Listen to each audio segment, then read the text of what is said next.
Look who's doing a complete 180-degree turn. Trump's return to the White House is looming, and suddenly, everyone is scrambling to get on his good side. The inauguration prep is underway, and some surprising faces are trying to cozy up to Trump 2.0. In a pretty surprising move, Google and Facebook are now making friendly noises. Pretty rich, coming from the same tech giants who couldn't stand Trump during his first term and basically wiped him off their platforms. And now, here they are, supposedly funding his inauguration, like he's some returning monarch. But hey, Zuckerberg and Pichai, your sudden change of heart isn't fooling anyone.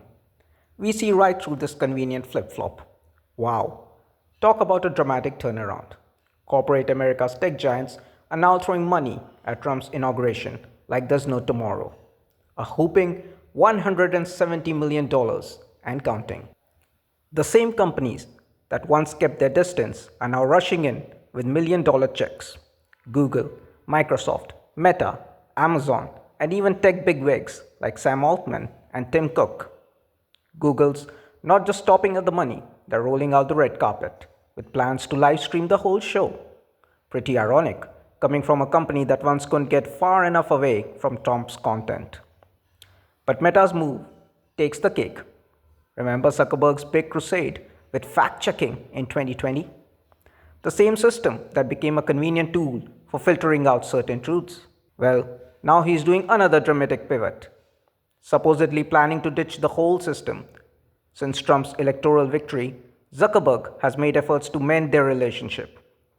This includes donating $1 million to Trump's inaugural fund and promoting longtime conservative Joel Kaplan to become Meta's new global policy chief. So, what is Meta's new game plan? Well, copy Elon Musk's playbook with community notes just like X, letting regular users play content police instead of those pesky expert fact checkers. When Zuckerberg admits this, means that they'll catch less bad stuff, and you've got to appreciate the brutal honesty at least. And Trump's response about whether his threats influenced this U-turn? A classic Trump, probably. There's no beating around the bush there. The view is, this isn't some small-scale experiment. We are talking about changes affecting Facebook, Instagram, and Threads. That's over 3 billion users worldwide. Meta is now focusing only on the high-severity stuff, like terrorism and child exploitation, basically giving everything else a longer leash. There are multiple reasons behind this shift.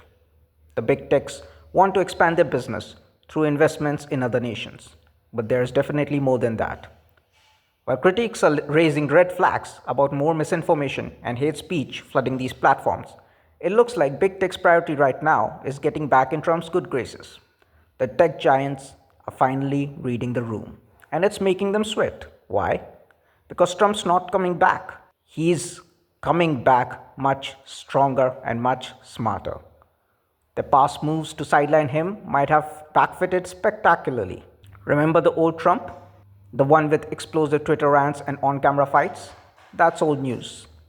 The new Trump is playing chess while they are playing checkers. He's traded those public outbursts for something far more powerful, calculated silence and strategic moves. And boy, hasn't this got big tech scrambling. They're not just making a nice $1 million donation. They are completely overhauling their systems. Why? Because they know their past attempts to destroy Trump have only made him stronger, more resilient, and frankly far more dangerous to their interests. The irony? While they are busy raising red flags about misinformation, these same tech leaders are doing a complete 180, not out of principle, but pure survival instinct. They have realized that Trump 2.0 won't need loud tweets or public battles to settle scores. His revenge, as they fear, will come through quiet, calculated policies. And that's what has got the liberal establishment shaking in their boots. These tech giants aren't just making peace offerings. They're desperately trying to avoid being on the wrong side of what they now see as an unstoppable force. As they eye expansion into other nations, the last thing they need is a powerful enemy in the White House. And so, Trump's mercy is their last hope now.